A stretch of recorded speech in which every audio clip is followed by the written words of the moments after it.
Live. Okay, so great to see you again. Mr. O'Neill, good to see you. There's lots going on in Fort Worth. I know. I don't know how we keep your up folks with know it. about most of it. Yeah. I don't. Well, they all read your articles and then they share them, and I try to share them. And I'm really interested in that JFK deal that you've got coming up, or that you've already written about. Right. You know, my uncle Jack White was really him and Jim Morris were both pretty big conspiracy theorists. Jack knew a lot, and he had a lot, and he thought he knew a lot. Yeah. So. Yeah, I always thought that he was on the Warren Commission. I knew that, but he was trying to say that that backyard photo was a fake head or something, and there's other people on that Warren Commission said it wasn't.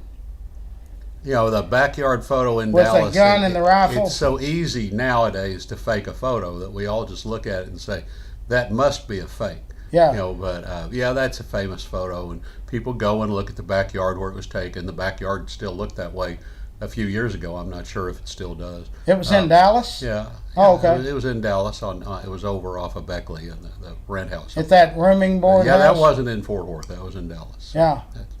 You know, I'm one of the folks that believes that Oswald shot him. Yeah. I believe that if there's any secrets, it is who Oswald was in contact with and who he was involved with before the assassination. I think that he did. Obviously, the CIA had been watching him all the time. He went to Russia.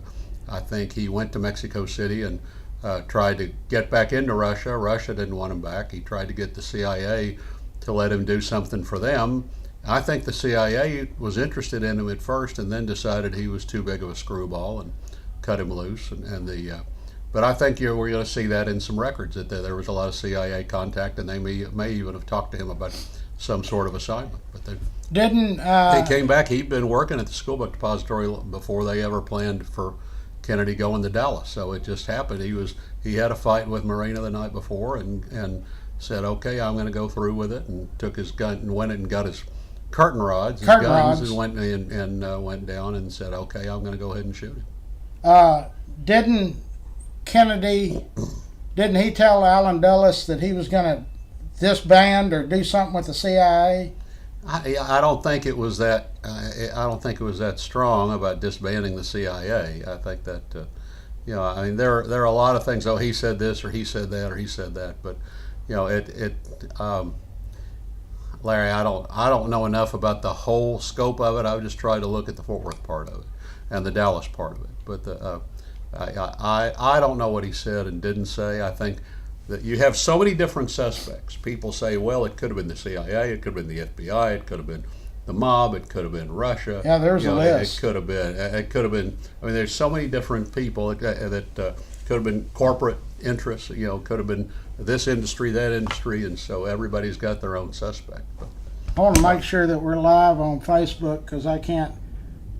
But you know, the thing is, the Secret Service, and I think this is documented, the Secret Service and the CIA didn't talk about, and nobody ever checked with the CIA and said, hey, is it okay if we use this for a motorcade route? And the CIA never told the Secret Service, hey, don't run your motorcade past this guy that was a Russia defector. It's like, so they never talked to each other about where to run the motorcade.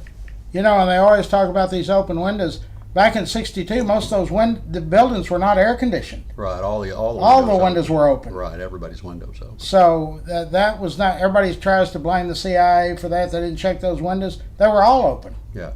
So, but that's what I always tell people. There was a list a mile long of people who wanted to kill him. Now then, you fall off the, and you and I remember that he was not well. Fort Worth was thrilled that the president was coming, but Texans were pretty wary of him. People had the same feeling about JFK that they had about Obama during his administration, that he was a liberal from up north that was coming down, and we were polite to him, but people weren't just embracing him and loving him and thrilled to see him. And so it was, I mean, there was some hostility. There was a lot of tension in Dallas in particular, obviously.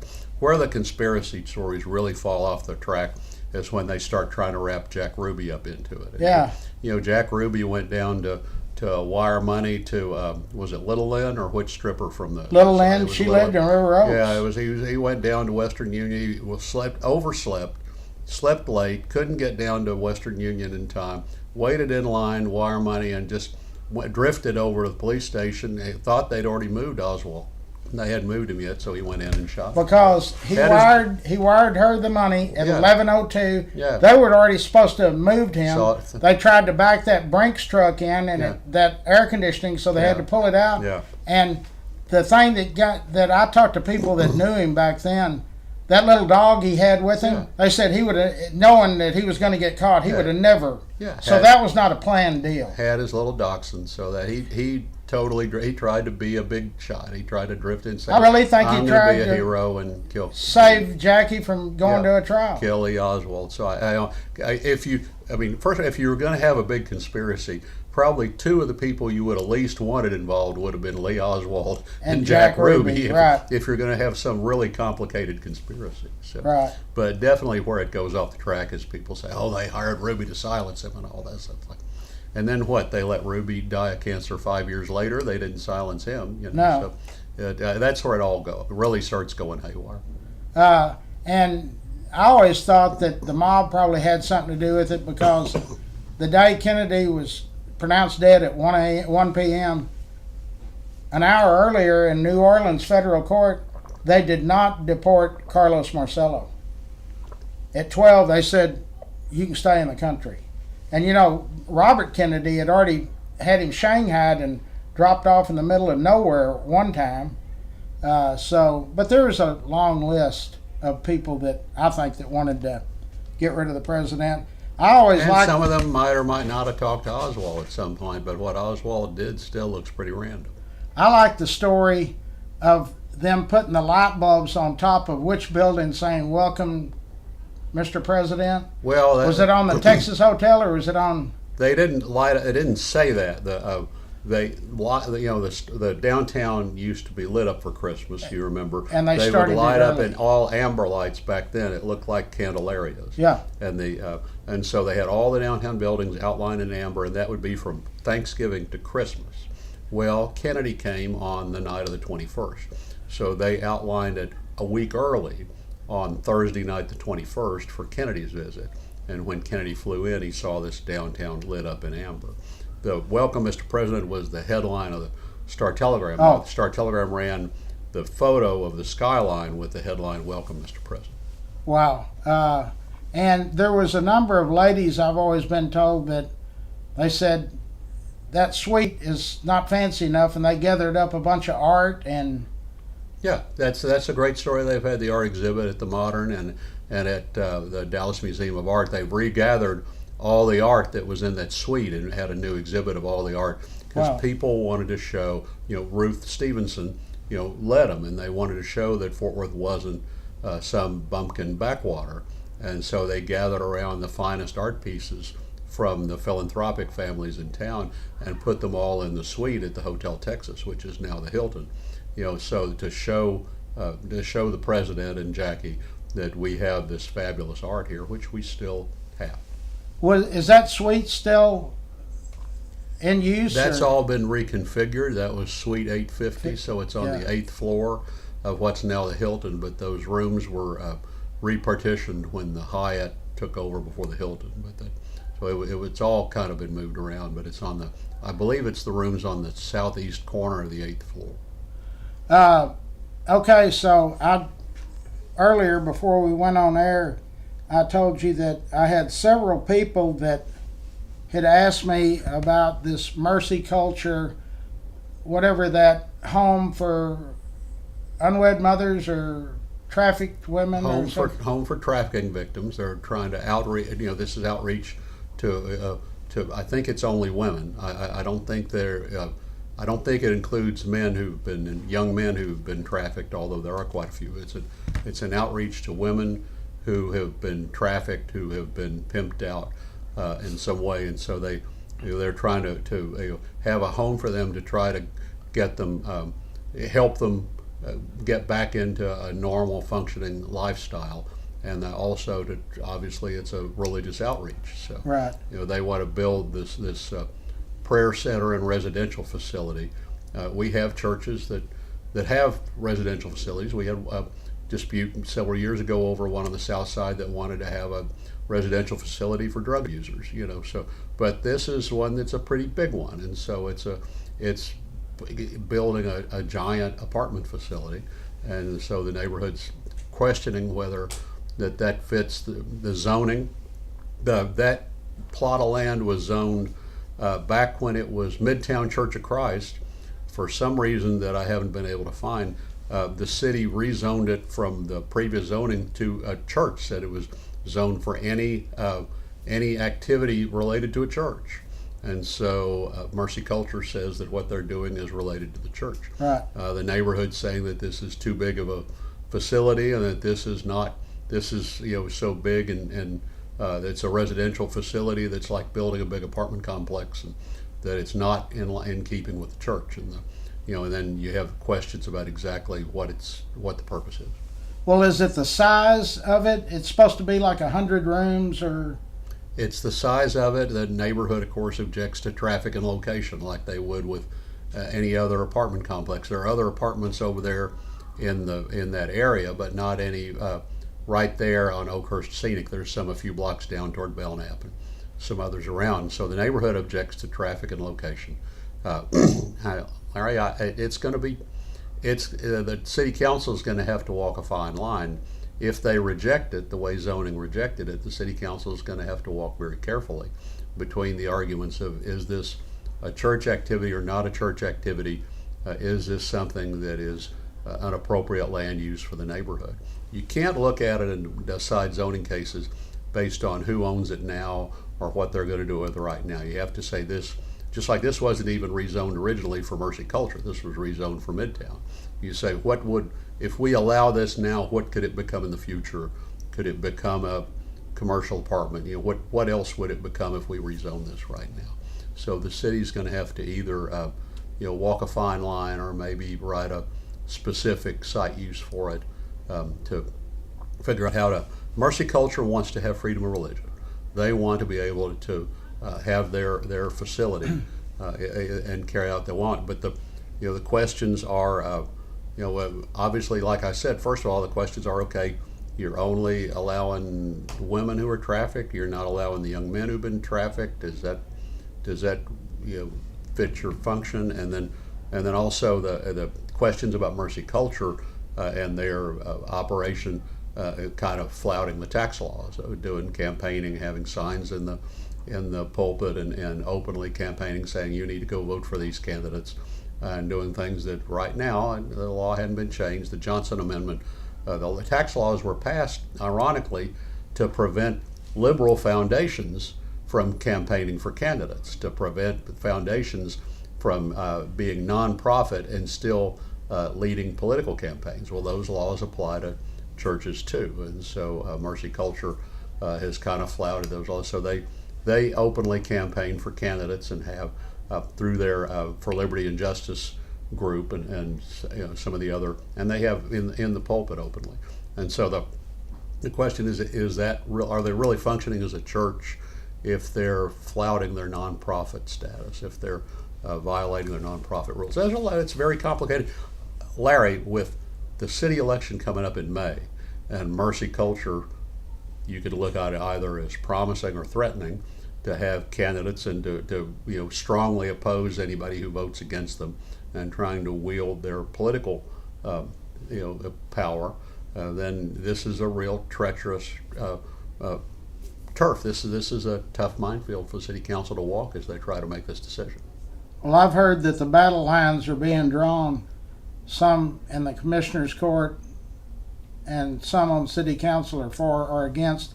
I don't know either. But that law that you're talking about for nonprofits and campaigning, is that a state law or a federal law? That's federal tax law. Federal tax law. Federal tax. Nonprofits can't endorse. Nonprofits can support causes, bond issues, things like that, but they can't endorse or oppose a particular candidate. So it's been turned down again in zoning or Zoning said it doesn't fit. And so if they would have, do you think it's just because the size, it's not, they're not talking about it's bringing some criminal element or something? You know, people are going to say a lot of things. People are going to say, well, if you bring in a bunch of, you know, trafficking victims who are still getting away from their, you know, pimp situation or whatever, then you're going to have a lot of characters in the neighborhood that you might have a lot of things you might not want. You know, I don't know if that's a legitimate argument. There are always arguments against crime. Anytime you have an apartment complex or housing, Right, people sure. say it's going to bring crime to the neighborhood. You know, it's like people, oh no, we don't need that. It's going to be more crime, and it's like just like any time they try to, you know, have a train stop or a bus stop, people say there's going to be crime. You know, Right. it's all that. So, yeah, I don't know how much the argument against crime is going to work. The neighborhood's trying to argue about crime and about traffic. I don't know if the NIMBY kind of arguments can work. But the question is this really a church function, and is this really a church? And it's zoned to be a church. Is it really is this part of their function as a church? If they opened up a hamburger stand, you know, they can't say that that's a part of their function as a church. Is this part of their function as a church? So what I'm trying to find out, when they go in front of city council, is there a bargaining deal? Could they say, hey, we'll scale it down to 50 units? Is that possible, or is it just a cut and dry, they're going to approve them or not approve them? I think that Mercy Culture is kind of bunkered in. They're defensive Oh yeah, about they're it. ready. And so they say, look, this is freedom of religion. We can do whatever we want because this is freedom of religion. And so we're going to stand our ground on freedom of religion. And so I don't think they're in any mood to deal or cut anything. Right. You know, then so one of the neighborhood's concerns too is that is obviously that Mercy Culture is very politically ambitious. Sure. And that the women who live there will all be registered to vote by Mercy Culture and will vote the way Mercy Culture wants to vote, and would swing 150, 200 votes for whatever candidates Mercy Culture support in that neighborhood. Right. They've already, Nate Schatzline is a member of that church. Nate is one of the pastors on staff. Yeah, and I believe Nate who was leads of Liberty and Justice, and you know, they're one of the groups that has openly endorsed candidates despite their nonprofit status. Now they bring people the gospel. They bring a lot of people to a better life. They bring the good word to a lot of people, but they don't really get along with the other evangelical churches in town. They're kind of working a different gig. It was planted by the Gateway Church in Southlake that's had so much trouble. Gateway got investors to start Mercy Culture down here, and it's kind of a different genre of charismatic Pentecostalism. right. But so they're not. It's not just a typical evangelical church. So, but Nate, I think, has been square about what he does. I think, you know, I mean, I've talked to the lawyer that talks to him about what he can say and not say, and I know he's not following his lawyer's advice about what he can say and not say, but he's open about the goals, and that they want, you know, more people to follow the laws of the Bible. They have a big following. I mean, it's not a small operation. Mm-hmm. Okay, so let's move on. And they're going to play in all the city council races. So they're going to, I mean, I don't know if they'll play in every single district, but I think that there will be, we saw candidates last time that were Mercy Culture candidates in the Wedgwood district and in the Morningside district. I think there will continue to be candidates who are Mercy Culture candidates. And of course, they dominate the two north districts. They kind of nominate the elections in the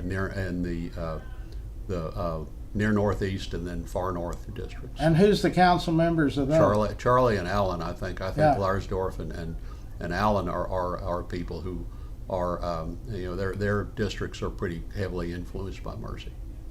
I wonder. They also ran, because I interviewed him several times. Steve Pinotti against Pinotti ran Maddie. for mayor, and Yeah. we've seen him at the President-elect Trump's Faith Leaders Summit not long ago. He was there with Representative Schatzline and Judge O'Hare, and I expect someone from the church will run for mayor again, either Pinotti again or someone else. You know, I don't think Representative Schatzline would, but I do expect them to have a candidate.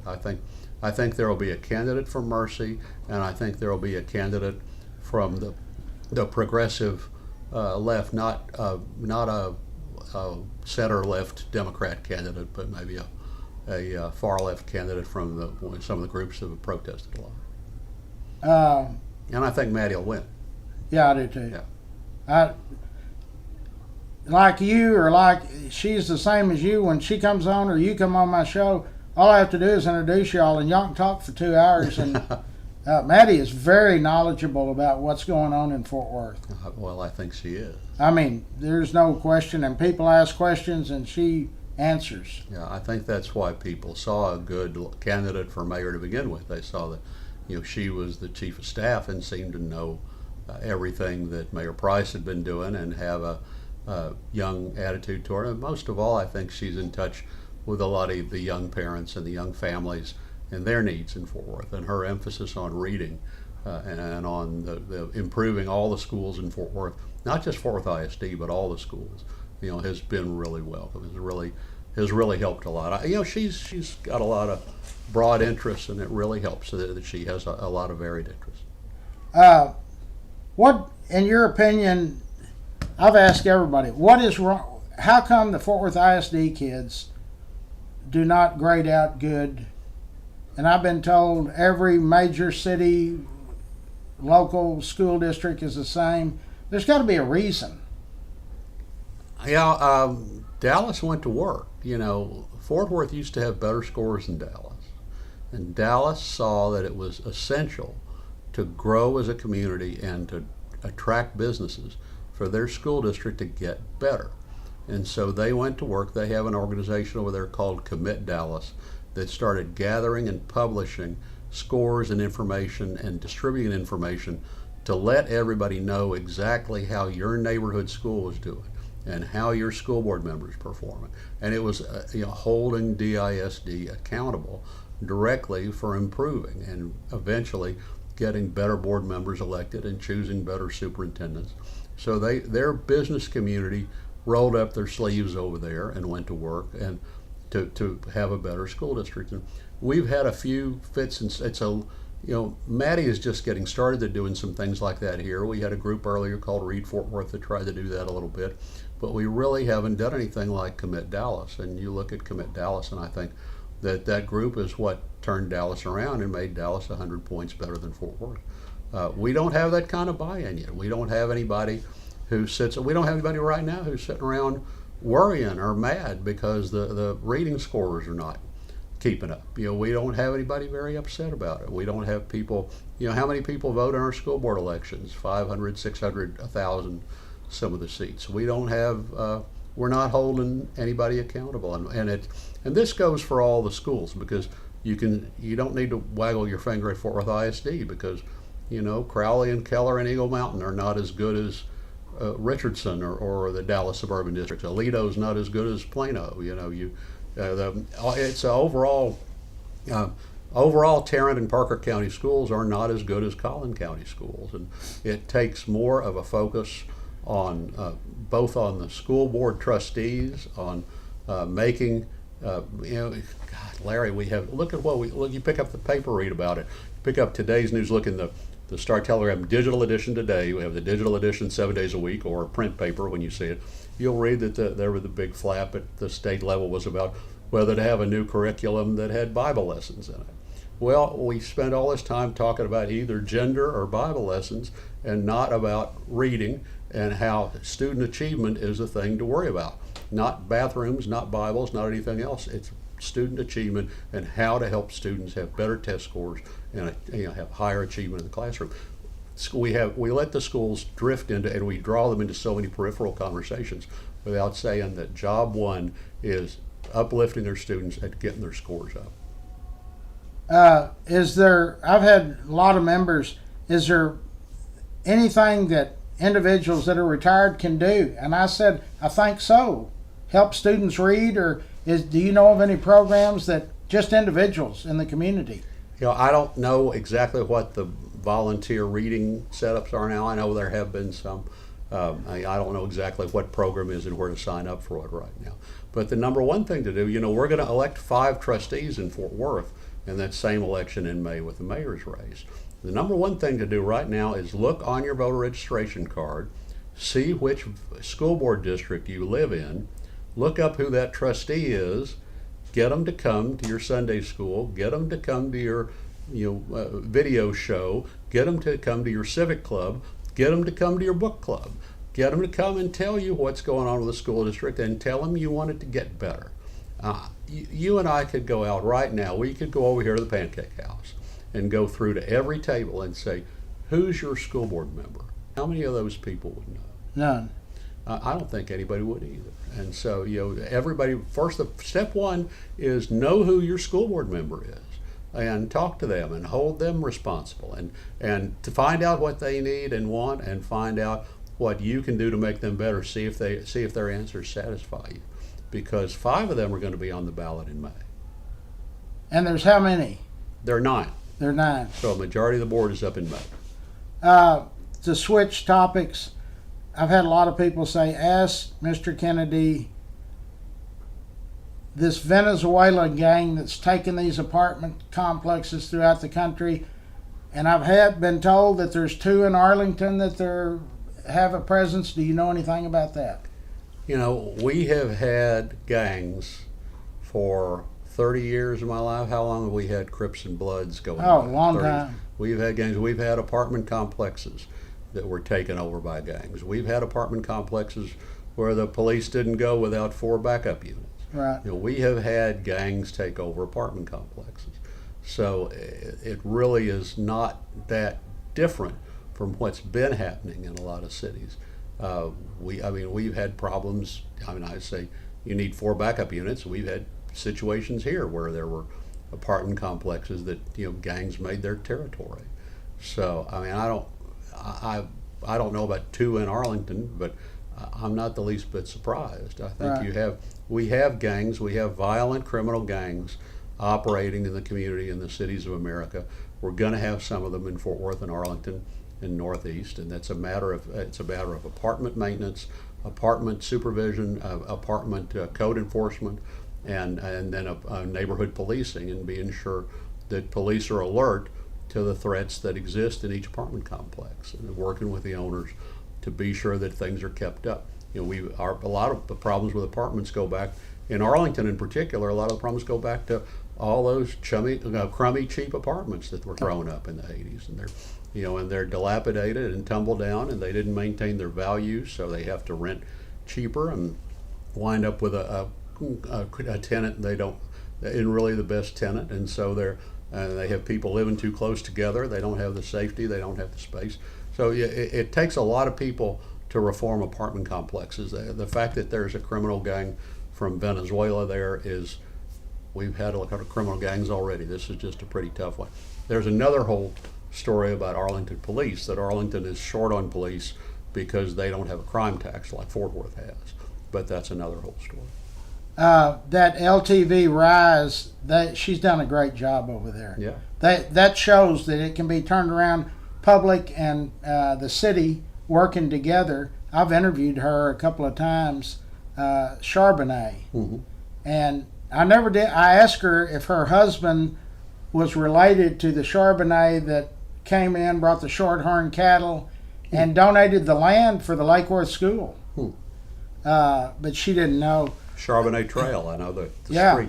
Well, I feel safer stopping at those stores on Las Vegas Trail. Oh, yes. Still, I know that there's a lot of places you don't want to be at 2:45 in the morning, but I think it does feel a little better out there now.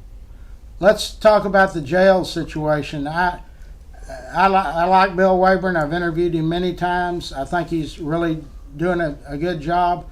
I still don't understand that knee in the back. That gentleman, I heard him. I can't breathe. George Floyd said the same thing.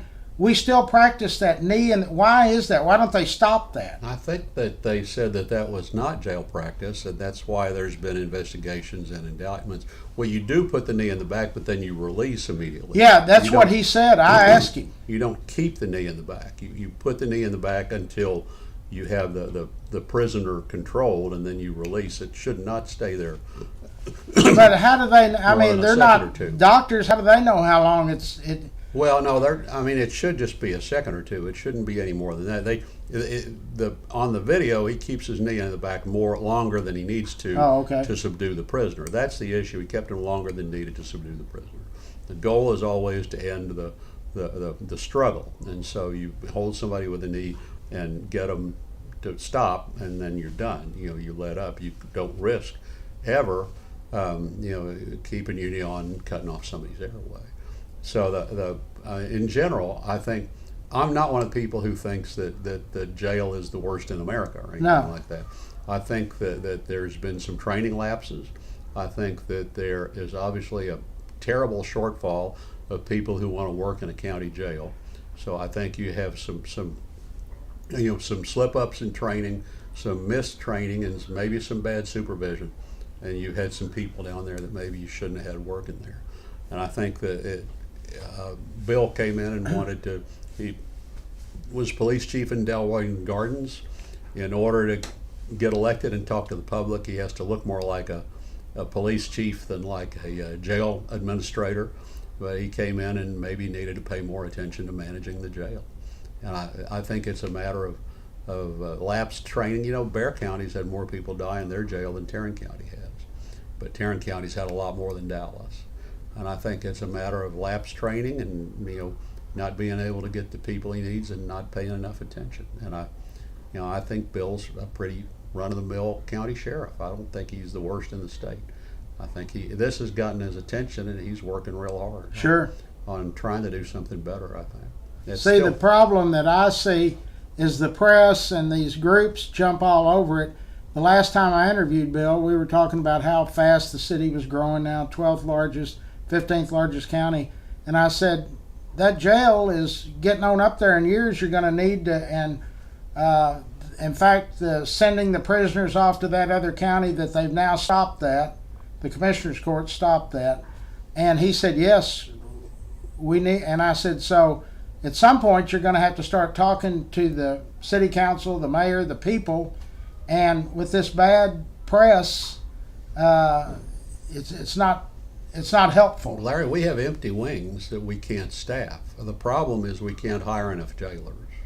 It's not we can't fill up what we have because we don't have enough people to safely run a jail. So that's the problem. The problem is a shortage of people to work. Nobody wants to work in a jail. You can't get people to work in a jail. You can't even get people to work patrol anymore. And Police. so, the police, the baby boomer police are retired. The younger military veterans that came back from the Middle East, some of them have PTSD and they're not as good of police officers as maybe an older generation. So we're having to have a lot of police that might not have qualified in years past, and so it's tough to hire police, and it's really tough to hire jailers. So what do they pay? We don't. It's not having enough space. It's not having enough people. What do you have any idea what police make 60 or 70, don't they? Yeah, and the police make more than that. Oh, they do? I think police make about 85 starting. Yeah, maybe the teachers. I was thinking Yeah, 60 teachers. or 70. And now the jailers. I don't know what the jailers make. They probably don't make as much as a But police I believe officer. the last time I heard they had 170 openings. Wow. If you're to look at the jail on both downtown and the Green Bay unit, you say, okay, we're trying to run this 170 people short.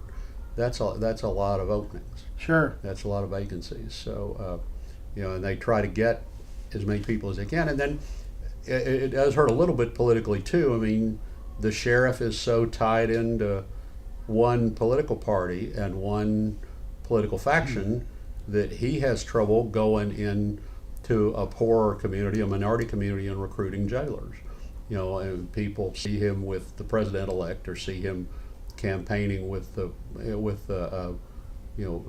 really extreme Republicans, and they say, well, I'm not going to work for him. So it's tough. When you get to the working class and the people who want the jobs, a lot of them are not inspired to work for the sheriff. That's the downside of the political involvement, is that you can't get all the people to pull for you or help you. what is your There's thought- nobody in Southlake or Keller who wants to work Oh, in no. the jail. What are your thoughts about the stockyards? It's sure getting a lot of smoke and mirrors. Expensive. I mean, that Drover's $900 a night, 1,200, I think. $1,200. Bowie House 900, Drover 1,200. I don't understand how they get that. Really, I don't. I mean, I would never pay that when you can go get a Motel 6 for $58 or something Well, and drive 2 miles down the road. or the Country Inn and Suites over there by Mercado Juarez. They've got a van. They'll take you to and from the stockyards. There are a lot of people coming to town. Every time Taylor Sheridan puts out another show, a lot more people come to town. And everybody wants to come to see where Yellowstone is from and where 1883 was made. And now people want to come see where Landman was made Billy and Bob. where the Patch Cafe is and things like that. And it's just become a tremendous. More people go to the stockyards in a year. This year, more people will go to the stockyards than will go to the Alamo. That's how busy the stockyards is. And so the tremendous crowds out there, the fact that people are coming not just from all over the country but from around the world to come to the stockyards means people are paying to come see it. Now, the Drover benefits from there not being too many other hotels out there either, but obviously there will be some more hotels that'll take care of some of that.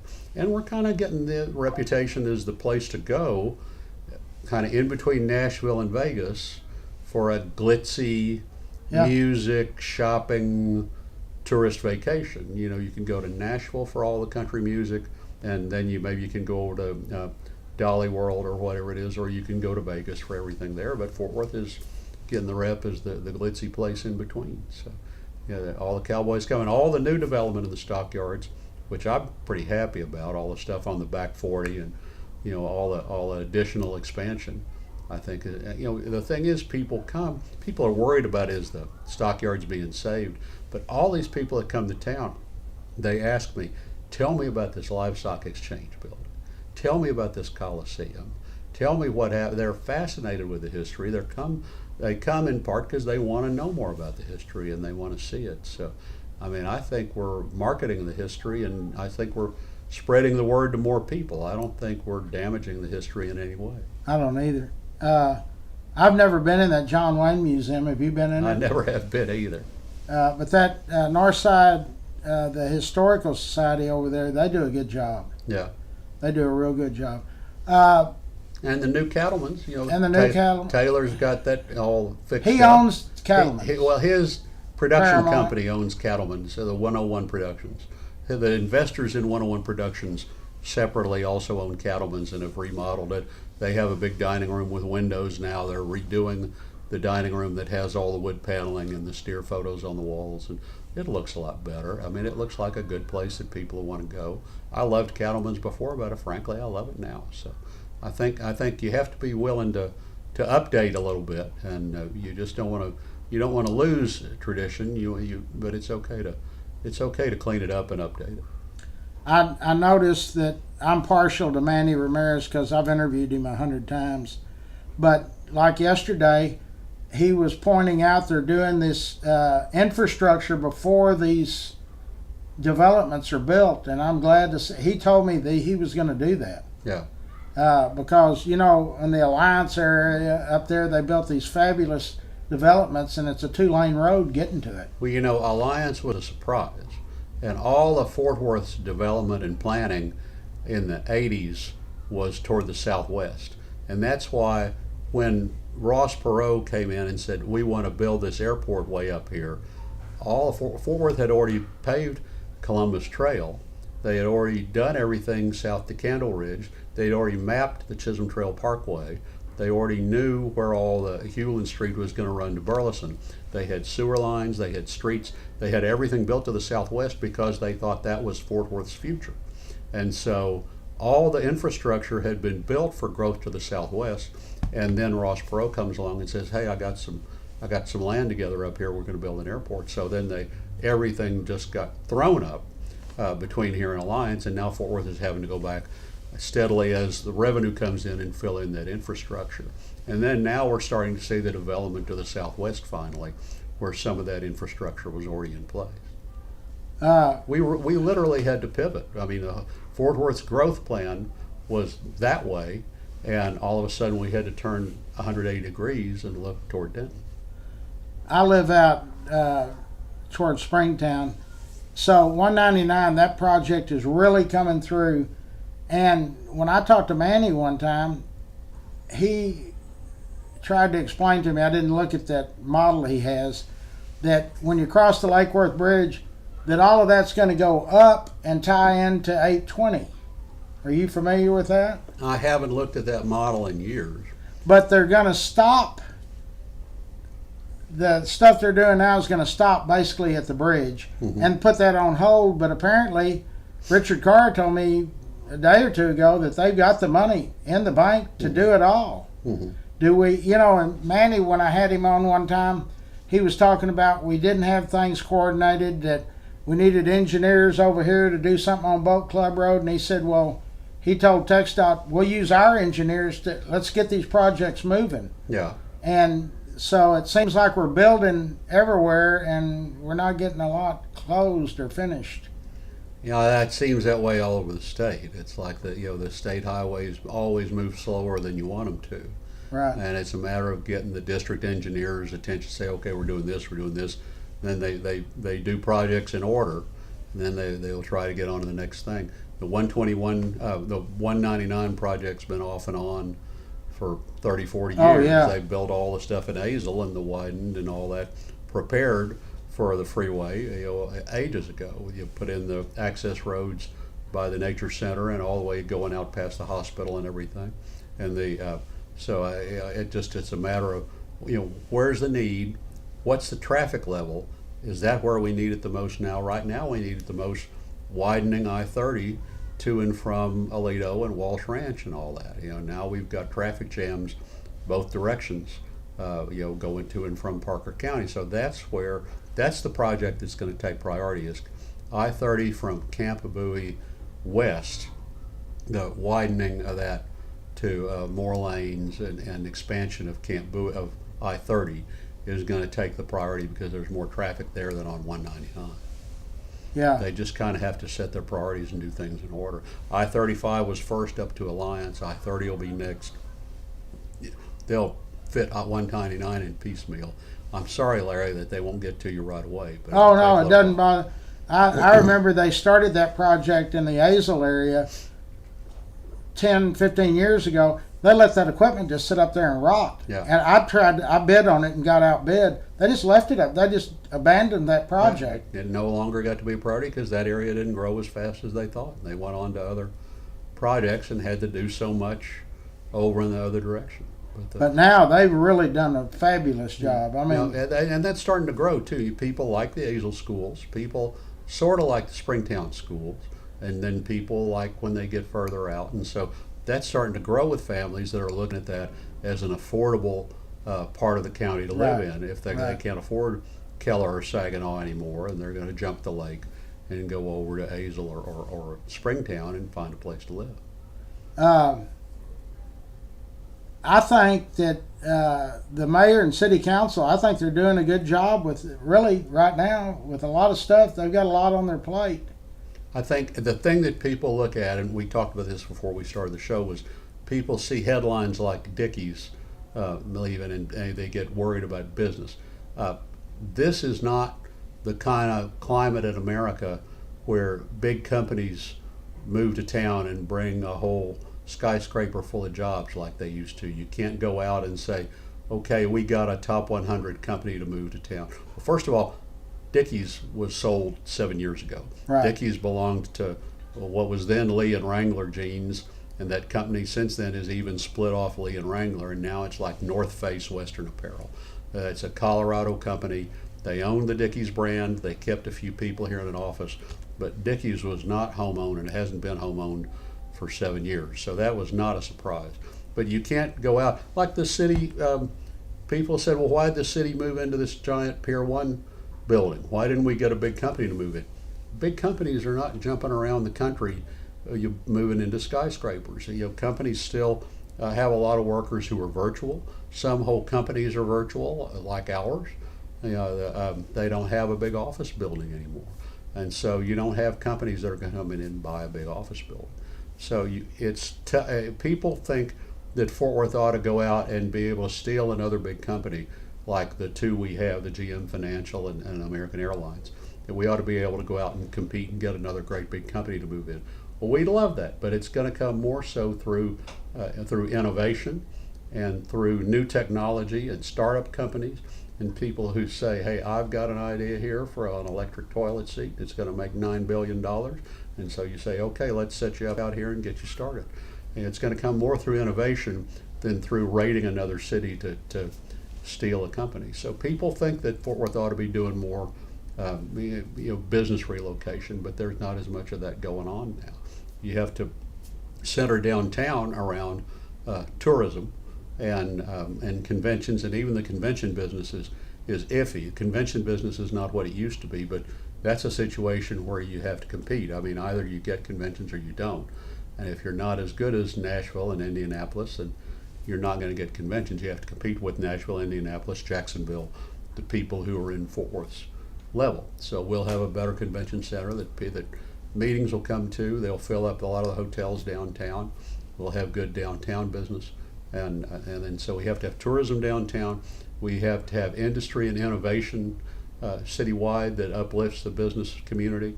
And then it takes better education and a smarter workforce, smarter kids, in order to show these companies that if you move here, we've got somebody smart who will come to work for you. So that's kind of what we need to do.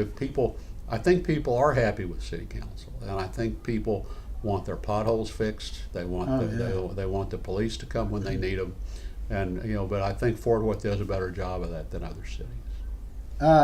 Did the Omni project to be 1,000 rooms? Did that get put on hold? Somebody told me it's still going on. It's still going on as far as I know, but I haven't heard anything real imminent about it yet. But it's still on. It's still on the books. There's just so much development that's planned downtown. I like this new development that the Trinity Metro is talking about, or the TNP, that they've combined the beautiful TNP ballroom with the tavern and the concourse, and they're going to rent it all out to one big restaurant. Now, I don't know, Larry, I hadn't talked to him, but I know a pretty good big restaurant downtown that's been looking for a new location that might look for a nice, beautiful, historic location like that. I think that's going to, that whole south end of downtown is going to be exciting, and I think I think that when that all gets going, I think that second Omni Tower will get going too. Super. Right now we got a lot of hotels downtown. We got to get some people into all those rooms. But when is the convention center project supposed to be? Have they even started it? They have started moving stuff around. You can see all the barricades and the first, air conditioning, heating towers, and all that coming in over on the Commerce Street side. But you ought to get Mitch Whitten from Visit Fort Worth to come in and talk about what exactly is going on with that. But is there a projection date? Is it 22? 25 or 26? I don't know the exact year. I think I think you and I will probably see it, but I don't know what day it'll be. But to my understanding, where we used to go see concerts, that is going to be gone, right? Tentatively, the plan is to make all that a ballroom space. Right. You don't need a big domed arena anymore for the convention center. We did this two-step plan. We built Dickies Arena to have the Harlem Globetrotters and the Ice Capades and the sports events and the touring shows and the graduations. So we built Dickies Arena to replace the convention center arena, to both take the rodeo and replace the convention center arena so that we could turn the convention center arena into more ballroom space, which is what people need for convention facilities. And then we put a hotel on top of it. The original idea, probably happened, is to put a hotel on top of where the arena is now. But this new with a ballroom that extends the full length of the building from down at 11th or 12th all the way up to 9th. I mean, that's a ballroom that's as big as the one in San Antonio where they have the national political conventions, the one in Dallas, the one in Houston. That's what you need now, is a big flat space to have giant meetings. You don't have to have I think the only time that arena really gets used in a real arena setting is for the revivals that they have there, and there are other good facilities to have those revivals. I think one time before we touched on it, this high-speed rail system that's been talked about, there's other cities that have bought into it, but we haven't. Is that correct? The state is, I believe the federal government and the state are going to fund Dallas to Houston. We are having to put up our share or part of the share to bring it from Dallas to Fort Worth. So we don't want, Larry, this goes back to the old sore spot from 150 years ago when the first train came to Dallas and stopped. And all of a sudden everybody from Fort Worth moved to Dallas because that was where they could catch the train. Fort Worth was so dusty, dried up, there were only 70 people left in town. That was when the Baptist pastor got up in the pulpit and said, "This town is so sleepy, I saw a place in the dirt where a panther laid down in the street." That's the beginning of the Panther City. Nobody ever saw a panther. The Baptist pastor got up and said he saw an outline in the dirt looked like a panther laid down. So that's how we became Panther City, was that the train stopped in Dallas. Nobody wants that to happen again.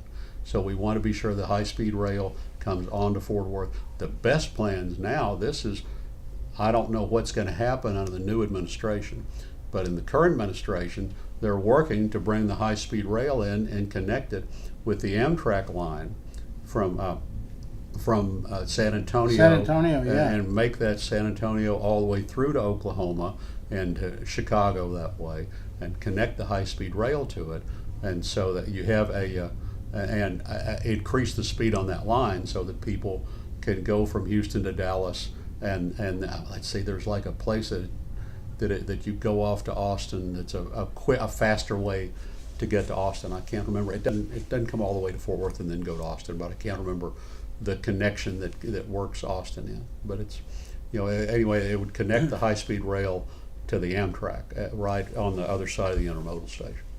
But it's a lot of money, right? I mean, would that be voted on city council or county commissioners? I don't think the city's having to put money into it. Okay. I think I might be wrong about that, Larry. I'm sorry, but I don't think the city is having to put money into it. The city had to buy in, like on Panther Island, but that was capped, and you always want, if you do put money in, you want it to be capped. So when costs rise, you're not out any more money. Right. Even the city of Arlington kept its spending on the stadium for Jerry Jones, and they said, "Okay, we'll put in a couple of $100 million. You put in the rest, Jerry." And Jerry said, "Okay." And then he went ahead and spent $1 billion, and the city of Arlington wasn't out any more money. Right. That I've ridden the TRE or whatever it is to go watch a basketball game at American Airlines. That's really a nice deal. It's a nice deal. The nicest deal now is the train to the airport. Yeah. Because you can go out, and I don't recommend, there's a lot of parking down at T&P, but it takes about 20 or 25 minutes to go from T&P to the Stockyards station. I recommend driving to the Stockyards train station and parking there, and then riding to the airport. It lets you off right in the terminal out there. You either walk in to your gate or you walk in and catch the Skylink around to the other terminal. You can go ahead and check your bag there, and take the Skylink around to whatever terminal your plane leaves from. No, but I think that's the best deal going on now, is like the $3 trip to the airport. You don't have to pay the $47 Uber to go to the airport, or the $114 for parking for as long as you're gone. Right. I think really our city has kept up with everything and got a lot of stuff going on, and not a lot of crime. And I know that people think there's money wasted on transit, but I looked at the transit numbers, and the ridership is up real well on both of the trains, the train to Dallas and the train to the airport. We don't ride public transit as much as Houston does. We ride it about the same as Denver. We ride it more than Kansas City. Our public transit ridership is pretty good. And I think that it'll continue to grow. I think as they, now during COVID, everybody moved out to the suburbs. People moved out to the fringe. Yes. Now, after COVID, people are moving back to the inner city. And you look at these real estate prices inside the loop, and you look at the demand for houses over here in Mistletoe, or up even the houses on near North Side or whatever that people are buying and fixing up. You look at the prices, and people are starting to move back to the city. Those are people who live close to transit and will be able to go to transit and take transit to the airport or to downtown. The other thing that works real good about transit is the shuttle, the Trinity Metro shuttle vans that go around. I think they come over to University. I don't think they come over. You're one block I'm west. one block off. Yeah, I think you're a block off. But they have the shuttles that'll pick you up in a lot of Fort Worth and will take you wherever you're going. They'll take you to the train station or take you to the hospital or whatever. So there's a little the rapid. I can't think of the name of them. It's called. I know. How do you actually access that? Do you just call on your cell phone? I don't use it because I don't live in the neighborhood either. I think maybe I know that they have the transit apps that you use just like Uber and Lyft, and I think that's probably how you access it. Because Maddie, the last time I had her on, and we were talking about the bus system and how it stops and you're always a mile down the road where you need to go, and that's where that transit system comes in, and she was praising it, saying it did real good. Mm-hmm. It's just educating the people.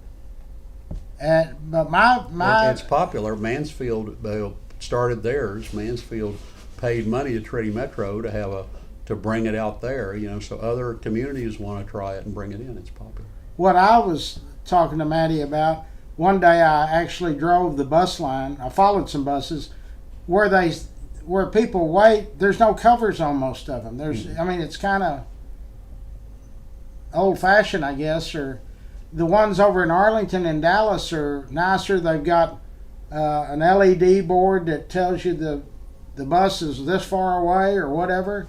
And ours there's some of them that have no cover. If it's raining, you're just going to sit there in the rain. Mm-hmm. So I don't know how that gets appropriated. Well, Larry, we make our choice. Right. We have a cent of sales tax money that we can spend. We give half a cent to transit and half a cent to the police. Dallas gives the whole cent to transit.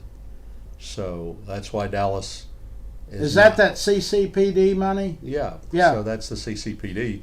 So we have chosen to give half of our money to the CCPD, to the police, and not to transit. So we're really, what we do with transit, we run pretty bare bones because we're only running on.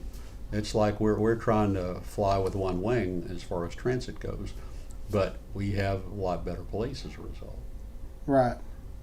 And how long was that for? That was a couple of years ago. A couple of years ago, it was up for 10. It was 10 approved years. for another 10 years. Total of more than $1 billion, and that was estimated then. Now with all of Fort Worth's growth and the increased sales tax collection, I think the last time I did the math, they'll collect at least $1.2 billion. Wow. That'll all go to police equipment, police salaries, added community policing, police needs, and it helps. It just helps add all the police. It goes for all the school resource officers, and other. In most of the state, school districts have their own ISD police. Where you live, Springtown ISD Police, Hazel ISD Police, and that all has to come out of your school property tax money. Well, here, the schools in Fort Worth don't have to have police forces because Fort Worth pays for it out of the crime tax money. So the city manager job is up. Yeah.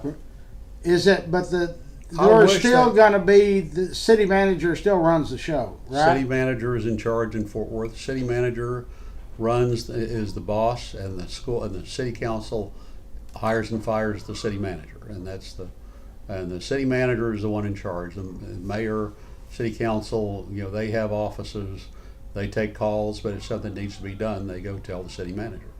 So the city manager is the chief executive of the city government. And I wish they did a search. I think they've got good people who work here. I'm glad we have good people who work here, but I'd like to know who else is out there too. I mean, some of our good city managers came from other places, so I'd like to know who else is out there in the market. He's resigning, right? David Cook, He's retiring. Yeah. retiring. Yeah. Did that flack over the plane trip with Ed and Sasha to Colorado, did that kind of instigate that, or do you know? I don't think that had anything to do with it. That was 5 or 6 years ago. Yeah, And I don't think that had anything to do with it. I think he caught a lot of flack for piddly stuff here and Yeah. there, but generally, he's been a pretty steady city manager. So everybody's had a complaint about him of some kind, but I yeah. think you talked about people are pretty happy with the city, and I think it's because he's run a pretty good city. So we always hire, like with Fort Worth ISD, I've always said, surely there's somebody in the system that we Yeah. can promote. Why do we spend $100,000 with a headhunter firm to go get somebody from Kansas City? Have you had Dr. Molinar on yet? No. She's the interim superintendent. Right. She's somebody who came up in the district. She taught at Oakhurst and Bonnie Bray, and she's, we've been in administration under 3 or 4 different superintendents, and so she came up through district, and now she's the interim, and she's the one right now whose job it is to pull Fort Worth out of the ditch. And so, that's the question right now is, do we go on another, it's tougher to hire superintendents than it is to hire city managers.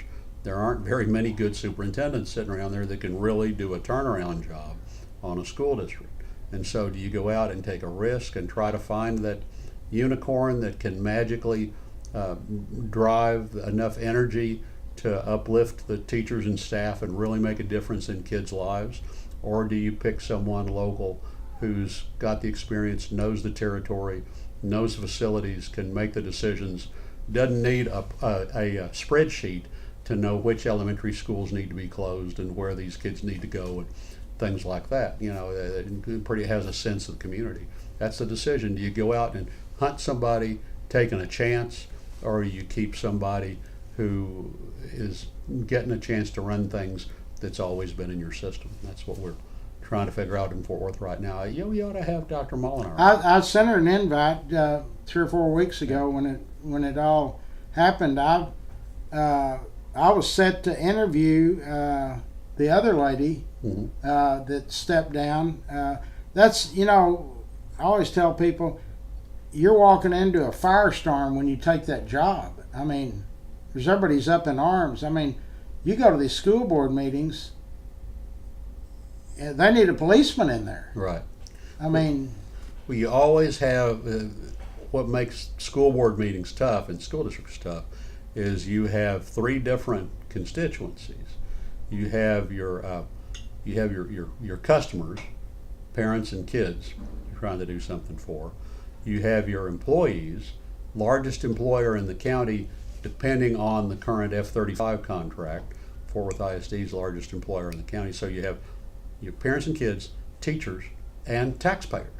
The taxpayers want more bang for their buck. They want taxes cut.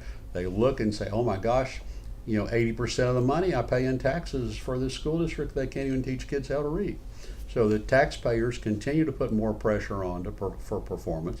They say we need to have more choice schools and more charter schools and more vouchers. All that's still going to cost money. So you have all 3 of these factions. They all have demands. They all want something done, and they want something changed. So it's really, really tough to sit in that hot seat and be caught in the tug of war between all these different factions. yeah, and you don't get much longevity. They want results now. Then you got another. I didn't even mention the 4th, powerful faction down there, which is the outside contractors, the people who contract to your tax collection, or the people who contract to build schools. And, they all want something too. So, you have all these different groups that you're pulling at you, all for something different. Right. It's all spend, spend, spend, give, me, and somebody has to go in and say, look, I know that all y'all want to argue about all these other things, but we need to argue about how to make Better students, how performance. to improve student performance. Right. That's what we need to talk about. And everybody who doesn't want to talk about student performance, go away, come back later. Yeah. We need to talk about student performance. But there's a lot of these other ISDs that you mentioned earlier, Eagle Mountain, Keller, this, that, and the other. They're a lot better than Fort Worth ISD. They're doing a lot better. They're not doing as well as comparable districts. Right, I understand, But they're a lot better, yeah. So that's what I've always asked is why is that? Why is why is Eagle Mountain ISD outperforming any of the Fort Worth ISDs? I mean, I think it boils down to the parent. A lot of minority families, there might just be one parent, and she has to work 2 jobs to keep the lights on. Well, let's talk about economic level. I mean, Hazel's come up a little bit, but Springtown School's not very good at all. No. You get out in the poor part of the country, and you have some of the same problems you have in the city. So, right. Economic level means you have single parent homes, you have working parents, you have parents that maybe don't have the education themselves. They are not able to spend 2 or 3 hours a night reading. Now, Larry, as tough as it is to get by, I mean, I hear of families where there's one parent and that parent has to work 3 jobs. Right. And works, cleaning the nursing home, bathrooms during the morning, and goes and works janitor in office buildings in the afternoon, and then works at Jack in the Box up here at night. And, so the parents don't have time. The rent is so high. Yes. The food is so high that in order to sustain their little family, they have to work like the Dickens, and they don't have time to spend with their kids. Right. And so we have this, problem. It's about economic level, and Fort Worth's economic level is more of the urban. We have more urban economic. We have people from all over the world speaking all kinds of languages, and you have a lot of working families. You go over here to Tanglewood, Overton, where the people are as rich as they are in Aledo or Southlake, and those schools have the same scores as Aledo and Southlake. So it's really a lot about the economic level. Yeah, that's what I think it is. It's not. All the teachers I've ever interviewed, they really care about the students, and they care about trying to do the best. But a lot of times I've talked to some that their hands are kind of tied. They get all of these orders to do this, this, and this, and you can't. So the other thing is about stability, and so this has been several years since I thought that they took and showed the scores of the kids that had stayed in one school pyramid their whole school career. Kids that started in kindergarten in a school at Eastern Hills and went up through one of the Meadowbrook Middle and through Eastern Hills High School, and those scores were the same as the kids from Pascal. But it's all the instability of all these families that they move around. They go for the first month free apartments, or they move from here to here to here to here, looking for work or trying to get the best apartment deal, or that was what really seemed to be a contributing factor. The fact that kids moved all over the place and didn't get one cohesive education, and the kids who stayed in one place for 13 years seemed to come out pretty good. Wow. Did you? There's in this.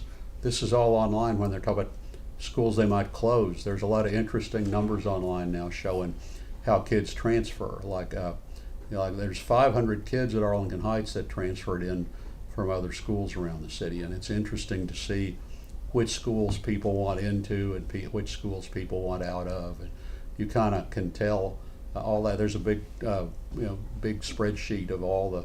They have every numbers for every school, how many kids live in the district or out of the district, and where they came from, and all this. And it really somebody like you who knows all the elementary schools and all the junior highs would really be interested in seeing individual schools and how the parents themselves rate them. And if the parents are all leaving that school, then maybe that's one they need to either tear down or reorganize. The other day I had Hal J on with Haywood, and he was telling me that the radio business is worse than the newspaper business. That's what he said. Yeah. I've never Did he thought say that too? Yeah. Yes, he did. Yeah. That's the radio business is worse off than the newspaper business. They have lost more. We've lost more total people because the newspaper business was bigger. So the newspaper business nationally has lost more employees than any other industry in America. But the radio industry profits and stock value has fallen further. So Radio is cut back to where they don't have, you don't see all their mobile vans out and all their No. promotional giveaways and billboards and ad campaigns. They can't afford all that anymore. They have 3 or 4 people to do a show, but a lot of what they have now is computer driven and satellite and network, and so they're trying to do what they can with fewer people. And I know that Hal and them have struggled, and you can see in the ratings how much they've struggled. But I know that they're. I mean, gosh, it's hard to say somebody's better off than the news business, but the radio business, and a lot of it too is that, people, some of the stations have not gotten their apps and podcasts going to where the new habit is listen on demand and listen whenever you want. Streaming is what Yeah, he said. yeah. Streaming. Yeah, streaming, and I can't sit down at 4:30 in the afternoon if I'm stuck in traffic and listen to the best Hal J segment of the day. I can't do that anywhere. And so, that's what everything's into now is, listen on demand. And that's kind of what people really want to do. I don't want to sit by the radio and listen to one show nonstop. Even I'll listen, the Ticket, which is a Cumulus station, the same company, but they have a better app, and you can scroll back and listen for the previous hour. You can fast forward through the commercials like you can with your home video. It's more. It works better than WBAP and what they have. I'm sad for them. They felt hurt when I pointed out that their ratings weren't good anymore. I'm sad about that because they're fantastic folks. Oh yeah. And I wish more could be done. Fort Worth didn't really pull together around any of its news sources. Didn't pull together around WBAP, around the Star Telegram. And I understand people going off and starting the Fort Worth Report and the need for a nonprofit. And I'm glad we have that. I'm glad they've done some things. But people need to know what's going on, and people need to have a news source that they can pick up and see, hey, what's happening. And I was surprised how many people didn't know this week that Dickies was sold 7 years ago. 7 years ago, yeah. People took it as a shock, and I wanted to say, didn't you people It's read all the news. newspaper? And then I realized, maybe they didn't read the newspaper. If you don't read the local news, I don't know how you get it. You don't get it off. I mean, some people say, well, I get it off Facebook, but I really don't know how you know what's going on if you don't read the local news. I've had the younger generation. I ask them, "How do you get your news?" TikTok. Yeah, I've never even been on TikTok. we have an incredible number of viewers on TikTok. I did a couple of little TikTok videos after the debate in Dallas, after the Colin Allred Ted Cruz debate, and I was surprised they came back the next day and said, "Bud, your video had 11,000 viewers." Well, holy cow! It's like that. Yeah, TikTok is an important source for a whole generation. So, but the main thing is just how do you take something that you can't really do a video for? There used to be stories in the paper that had headlines like "Sewer Authority plans new bond issue." Right. Well, how are you going to do that on a TikTok? Right. It's important. People need to know about it. But how are you going to catch people's how are you going to have any audience with that? How are you going to get people to read about it? Radio's having to do more with computers. We're doing more with computers. We got our training this week on some new AI that I think it'll help us. It'll read a story and it'll ask more questions like a smart editor would. It'll say, well, what about this? What about this? Where's this? What's the location for this? And then it'll suggest, say, well, now for another story, you might talk to this person, you might ask about this. So it'll read the story, it'll ask questions, it'll make suggestions, and then it'll suggest how to change words in the story around so more people will see it in Google and things like that. So we've got some automation that, right now it looks like it'll be good and it'll get more people to read what we write. We're doing this new. We've been a digital paper, as you know, for more than 40 years. Right. We're the longest continuously operating digital news site in America. So ever since John Roach and StarText and Tandy put us online. So we've been a digital news site for 40 years. We have a digital edition every day. and some people still like to have it printed out, and we're glad to have it. We're glad to mail it out. But it's really working pretty well. I think I talked to people who thought they were going to be mad they didn't have the paper in the morning with their coffee, and they get it in the middle of the day with the mail, and they sit and read it in the afternoon or at leisure time later in the day, and they seem to be enjoying reading it just as much. So I hope it's working out for us, and I hope things like that can work out for Hal and them. I'm glad you have the media people on. I hope you have more of the TV news people on too. We still have, we have 2 TV stations in Fort Worth. Don't forget that 11 and 5 are both still in Fort Worth. We haven't lost either one of them yet. They're network owned. It's not a guarantee that we'll keep them forever, Right. but we need to take good care of both of them, and let them know that they're important to Fort Worth, and it's important to have Fort Worth in the news. And I think you're right. Some of the younger generation likes that Fort Worth Report. I've found that. But a lot of my members are retired, and they want a printed newspaper. Yeah. And they go with the flow. They're not, y'all scale down to what, 4 days? 3 days a week. We 3 days. We mail it to you on Wednesday, Friday, and you get Sunday's paper on Saturday. Right. So, and there's people that still do that. The only time I've ever had a complaint about y'all stuff, it's never about the stories or anything. It's about, you get this bill, it's $752 for the year, and then you say, hey, I ain't paying that. Yeah. And they dicker with you, but I've told everybody, well, then you made your own deal. And I had a guy in yesterday, and he said, well, I settled for $220 and gave him a card. And I said, so you're happy they started off at $700? Let's make a deal. Yeah. I'm sorry that pricing works out like your phone bill and your satellite bill and all the other companies that you feel like you have to call up and gripe to Yeah. get a better deal. But I wish it didn't have to work out that way. The main thing is, whatever it is, it's money that helps keep reporters at work.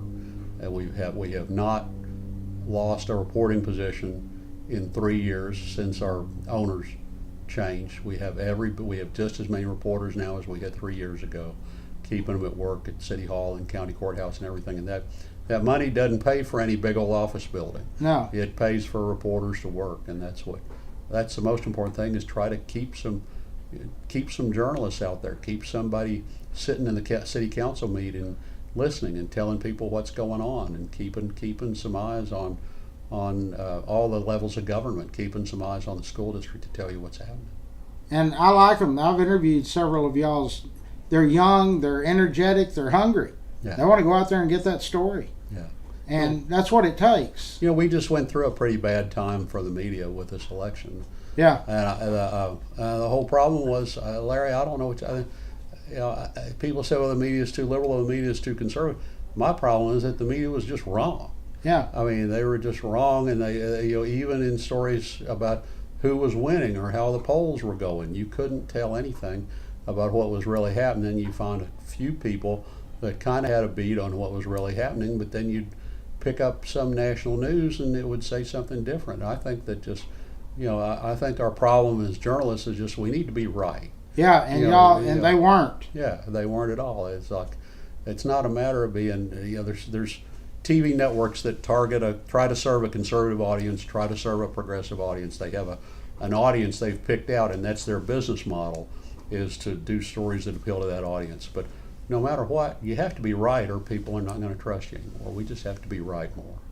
Yeah, and then when you've got a guy like with Trump, all this fake news, and really, when you see a story, I get people send me messages all the time, just like with that the Dickies deal.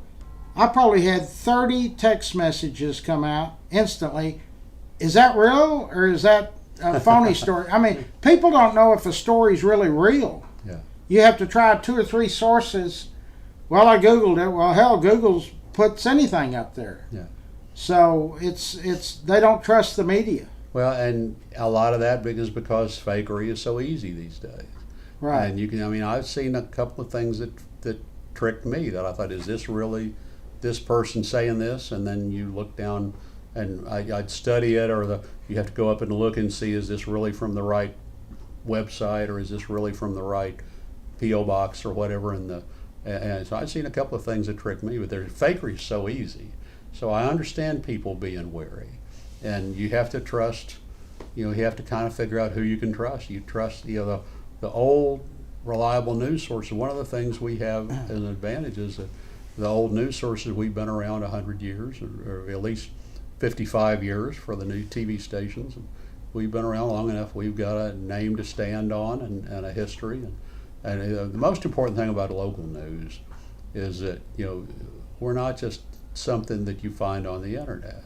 No. We're people you bump into at the grocery store, or people you sit next to in church.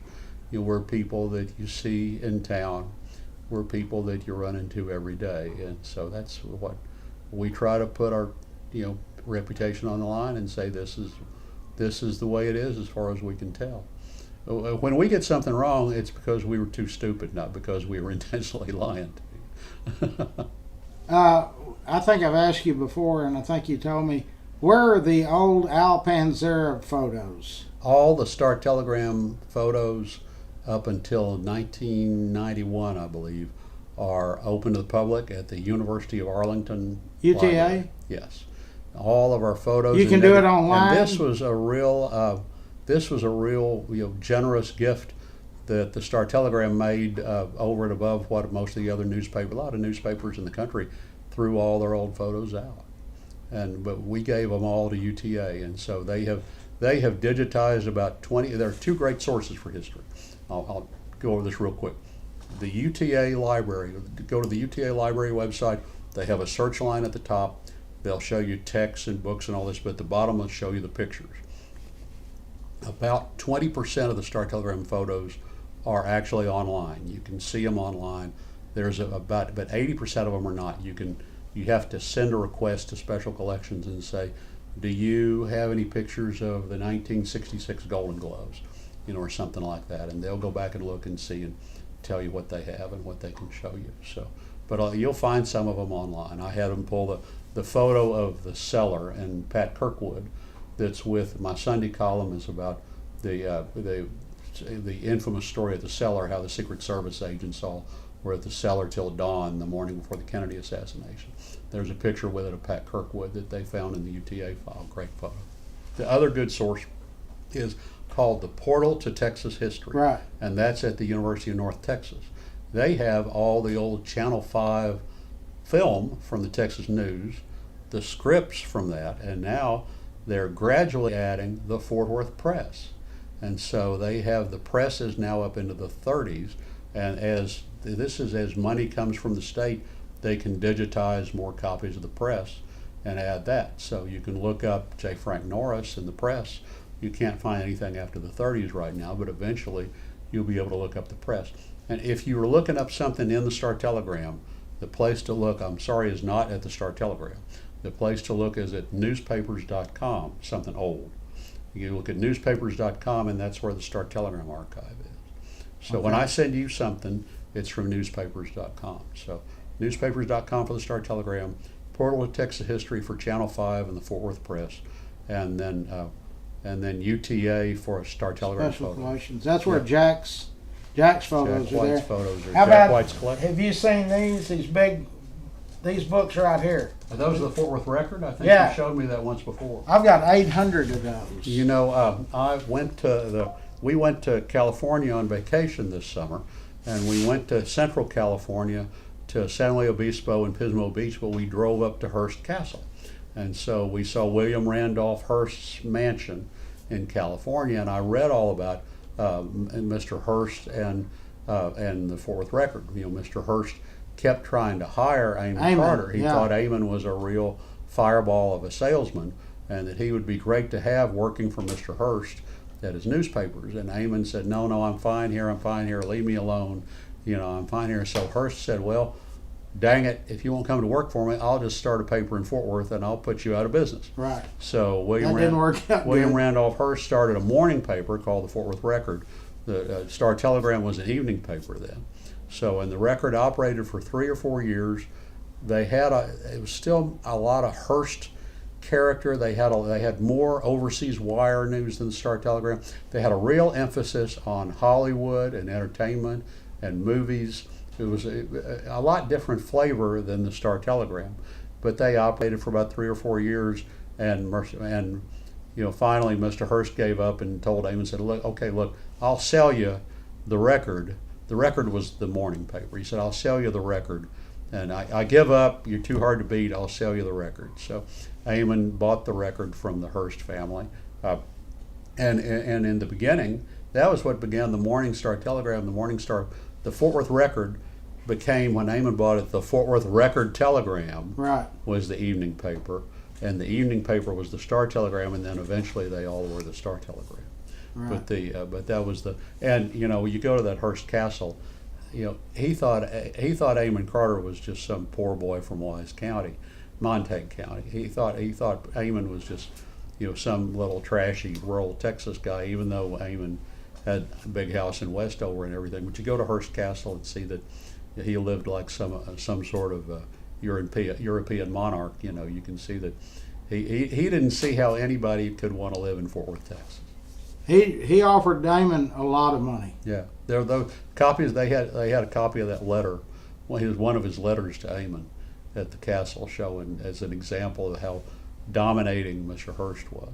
Oh yeah, he was the king of news. And for those who don't know, Hearst still owns the Houston Chronicle and the San Antonio Express.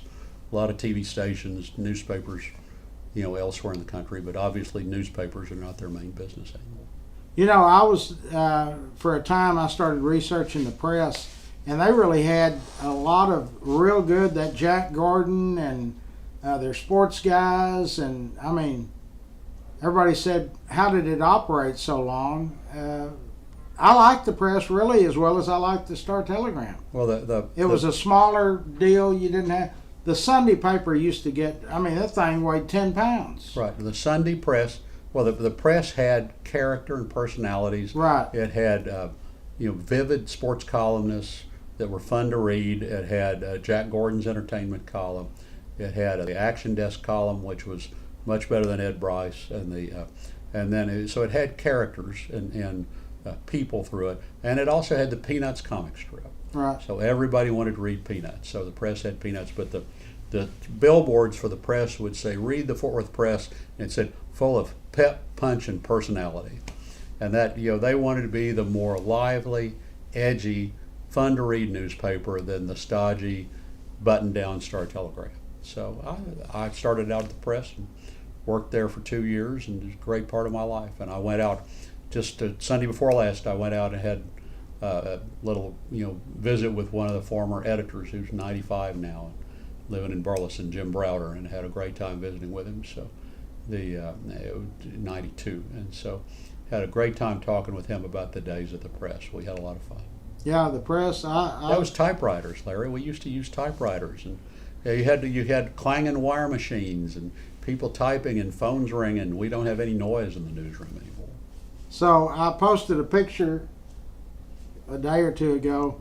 It was of the 1942 Golden Gloves, and the reporters they've got their typewriters right there at the ring. Yeah, they've got. What was the advantage of that? They typed it up, and they still had to hand deliver it to the paper, right? Right. They would type up the results as they came in, and they probably had a runner or copy boys who would take the sheets of paper down to have the typeset. I mean, otherwise you would have to call it in and dictate to somebody else who would take the dictation. So rather than all of them be sitting there on phones, it was, you'd all sit with typewriters and type up your story. Now, they may have had a Western Union operator who would take what they typed and key it in and send it to the press. But they probably had a runner who would take all the results back to the press and to the Star Telegram. Yeah, we all sat with our typewriter. We sat with our typewriters at games and wrote stories, and then you had to somehow get the story back to the press, to the typesetter, to have it all be punched out and typed. So when Eamon was actually really running the paper, before he got sick or anything, I always tell people he didn't allow a negative story about Fort Worth on the headlines. Is that correct? When Eamon Sr. died in 1955, right. And then Eamon Jr. ran it until 1976, 77, something like that. Well, the joke about it that I always tell is that in the Fort Worth when I grew up, there was never a headline about heat or drought. Amon did not allow any news stories about saying 77th day of record heat or 104-degree day sets record. There was never any heat or drought in the Star Telegram. All the Star Telegram celebrated was rain. If it rained, there would be a giant headline saying 2-inch rains in Parker County. It was the Star Telegram, because heat and drought were bad for business. And he wanted everybody to know that Texas was a good place for agriculture, a good place to farm. He wanted to build up the farming and ranching in all of West Texas. And so when we set the record heat day in 1936, the Star Telegram had like 2 paragraphs about it. It's like there was never any heat or drought in Texas in the Star Telegram, but there was always big headlines about rain, because the way the Star Telegram celebrated what was good for business and money, and really hid anything that was bad for Fort Worth or money. When people in Fort Worth don't know this, we talk about the plane crashes at DFW, the 2 big Delta crashes. Right. Did you know there was a big American Airlines crash at Love Field? No. There was a big American Airlines crash of a plane bound to Mexico City that killed like 29 people on the runway at Love Field. What year was that? This was the 50s, before DFW opened. But of course, Amon had a hand in starting American Airlines, Yes. and it was in Dallas. So the Star Telegram ran an AP wire story, a little bitty 3-paragraph AP wire story, just to say they had something about it, but that's it. There was no big plane crash coverage in the Star Telegram. We're not going to play up that American Airlines plane crash. So, no, everything was very much, it was Fort Worth Chamber of Commerce. Yeah. Dictated, and not dictated, but operated, and that's why it's ironic. The press was considered the feisty upstart out of town paper Right. that had the courage to print anything and that wasn't beholden to Fort Worth business. Well, now the roles have kind of reversed. The Fort Worth Report is funded by the foundations and the Fort Worth establishment, and they do a good job, but they're funded by the establishment of the business community. And it's a Star Telegram that's the out-of-town chain that's feisty and a little more daring, and will try to call shots about what's really going on. So it's just funny that now we're the out-of-town paper that people really say they're not owned by the establishment. Well, the story that the bank run in 1930, Yeah. that didn't make the Star Telegram, Not a bit. and that was a huge deal. Yeah. When the president called Amon was sick. He brought Pappy Wagner down there with him, and I think Monning or Stripling, some of the civic leaders. That was really a big deal, Mm-hmm. and they were gonna they quelled the bank run. Mm-hmm. Pappy Wagner. That's, I think, the only time he ever did a public speech. Amon said, "You got to get up there and tell them," and that's when he said, "I'll sell every oil well and every cow I've got in Texas to guarantee you your money is good here." Yeah. And because at like 5 in the evening, there was 800 people standing outside. The bank couldn't close. Mm-hmm. They wanted their money. Mm-hmm. And there's not a word. I've researched every page. They didn't even print it. Yeah. And Amon got on the phone and got the president of the country to get Republic National Bank in Dallas to send over $1.5 million the next day. Mm-hmm. So, And then Gooseneck's bank was somehow involved too, the Fraternal Bank and Trust. Yeah, he loaned money to Yeah. the Stockyards Bank. Gooseneck helped keep a couple of the banks afloat. Yeah, and he never. I asked Walter Dansby one time. I said, "Did your family do business with the Gooseneck?" And he said, "Yeah." Oh yeah, sure. And he said when there was a downturn, it was expected that they might close. He said, Gooseneck, he said, "I don't know if he went to every depositor's house. He came to our house and knocked on the door and told my parents, if something happens, I'm guaranteeing your money is going to be safe." And Gooseneck Bill McDonald was the head of the Fraternal Bank and Trust. He was for a while. He was the state chairman of the Republican Party. Black He and tan was for most, 40 years. Yeah, he was the most prominent black. He was the first black millionaire in Texas. Right. And so So, but they had all the deposits from all the black Masonic lodges, Right. and so that's how they had enough capital to help some of the other banks. But that is probably a story you could look in the Fort Worth Press now, because that's digitized on the portal of Texas History. You could run another search and see if the Fort Worth Press did any stories about that. Right. You know, back to Gooseneck, he had a partner named Green. Green's mother, they called her the Mad Hatter of New York. She owned a bunch of hotels. And so Green was the money, some of the money behind Gooseneck. But Gooseneck was the Black and Tan Republican Party for 40 years. But he led that, and then he was actually the chairman of the state chairman of the whole party for one term too, when they had the convention here. So I used to go down to Mrs. Drake's cafeteria and would talk to the old timers, and I said, so how did Amon and Gooseneck get along? And they said Amon would call him and say, I need your help in your district over here. He'd say, Amon, we got chug holes on Hattie and Ramey, and as soon as I see them bulldozers moving, I'll get to work on what you need. They said he knew how to work Amon. Yeah. Amon, I had one guy tell me, Amon, the only two people that really shook him up was J. Frank Norris and Gooseneck McDonald. Uh-huh. They say that Amon went to J. Frank before the 36th Frontier Centennial and said, can the city pay for you a vacation? Because Sally Rand's nude review was coming in. Well, I mean, not just a vacation. Amon went to J. Frank Norris and said, look, Pastor Norris, we have a wonderful, wonderful gift for you. He said, you have brought so much attention to the city of Fort Worth. You have brought so many souls to the Spirit, through your preaching. We are going to pay for you to go on a world revival tour.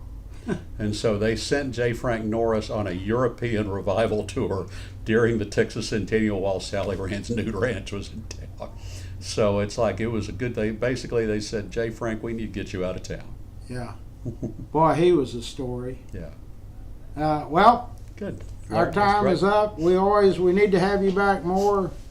Yeah, I'd like, I was talking to Hal, and he said, we were talking about the giveaway, and I said, well, Jody Dean is our Santa Claus every year. He said, he's my cousin. And I said, I did not know that. I didn't know that either. Hal said, I'd love to come on. Yeah, but Hal was telling me, I couldn't believe it. I said, everybody listens to radio. Yeah. He said, talk radio is about done. Yeah. Well, radio in your car when you can't pick up anything else. But WBP, he didn't say this, but they're number 26 in the ratings. I mean, they used to be right up top. The only news radio that's got a listenership is KERA, and they've got they've spent years cultivating a whole membership of people and followers, but they've got a big following. But the news talk stations really have all struggled. So I asked him, I said, all of those Sam from Sales, the Wacky Iraqi, that was all one guy. Right. And I said, y'all, there's no way y'all could do that today. And he said, oh, no. Yeah.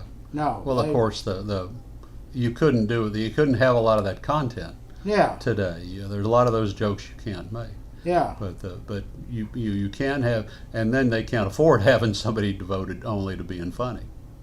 And also another story that you might be, a guy got a hold of me that's been on my group forever, Paul Camfield. Sure. His son, Bill Camfield's son. I know Paul.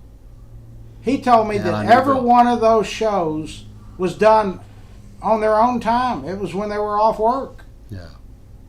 So I just couldn't believe it. He's come up with some T-shirts and stuff that his kids are trying to sell, and he wants me to feature it on the group. But yeah, he told me all kinds of stories. Paul looks like his dad. Does he? And we're talking about Bill Camfield's son from Channel 11, Icky Twerp. Twerp and Gorgon on Gorgon, Channel 11. Channel 8, Dallas kids were raised watching Mr. Peppermint. Fort Worth kids were raised watching Icky Twerp. That's right. And when you used to talk to the late actor Bill Paxton, Yeah. and say what was the biggest influence in you growing up, he always said Icky Twerp. Yeah. You know, when there's one of his movies, it's not in Frailty, it's in I think it's in Traveler, that there's a scene in a living room and there's a TV on in the background and he's got Icky Twerp playing on the TV in one of his movies. But just all the slapstick humor and the jokes and the gags and the one-liners, and it was all a lot of fun. Paul's done a really great job of keeping all that and keeping the master copies of it all on DVD, and that's all in the what's the video archive, Texas Archive of the Moving Image, TAMI. Texas Archive of the Moving Image has a lot of Bill Campfield's Slam Bang Theater, Channel 11 stuff. He's coming down here for a wedding. I don't know if it's already happened, but I know it hadn't because he said he'd make sure and come by. But he's coming to Fort Worth for a wedding or something. Now, Larry, we're talking about people not listening to the radio anymore. There will be people who will play this back. There are people who are going to be in their car driving or even at home, and they'll have this video playing, and they'll be driving along listening to it or watching it instead of listening to the radio. Yeah, I just never thought about that. And Hal said those exact words. He said radio is in a lot worse shape than the newspaper business. Yeah. Well, the school book business has got to be the worst, isn't it? The school book business, you mean because people are all on the computer? Yeah. Why would you buy a book that's out of print, out of date when it gets to the schools? Yeah. Put a computer at everybody's desk, and I've got a group of guys. One of them you just met out here earlier. They have, in fact, gone to Mrs. Walton, and they want to do an experimental deal with the school district, pay the teachers an exorbitant amount of money, but there's no homework. Mm-hmm. It's done by the end of the day. Mm-hmm. And they think that the performance would be a lot better. There's been schools that experimented with that, where it's all done in school, and there's no take home, so that way you don't have to lug equipment home back and forth and all that. And the parents don't have to. The parents still need to encourage the kids, but just like we talked earlier, these poor parents, they have to work 3 jobs just to keep the lights on. Right. So. I'm still one of the people who believes that we need longer school years. That we have too many breaks and too many holidays. And I like that year-round school deal that they do in other countries, and they give them at Christmas or whatever, a big holiday, you get 2 or 3 weeks. Yeah. But because kids lose focus. And then when they get back, it takes them a month to get started. And the parents have trouble juggling it around their jobs. Right. So I like it where everybody's on a routine. Yeah, year-round. I think that's better for the kids. Anyway, sir, we appreciate you. Thank you very much, Larry. Thank you for caring so much about everything in Fort Worth. Oh, yeah. Now all I got to do is turn everything. Up, and just as we go off, Brooke Rollins is going to be Agriculture Secretary. Really? That's what it says here. She offices right here. Yeah.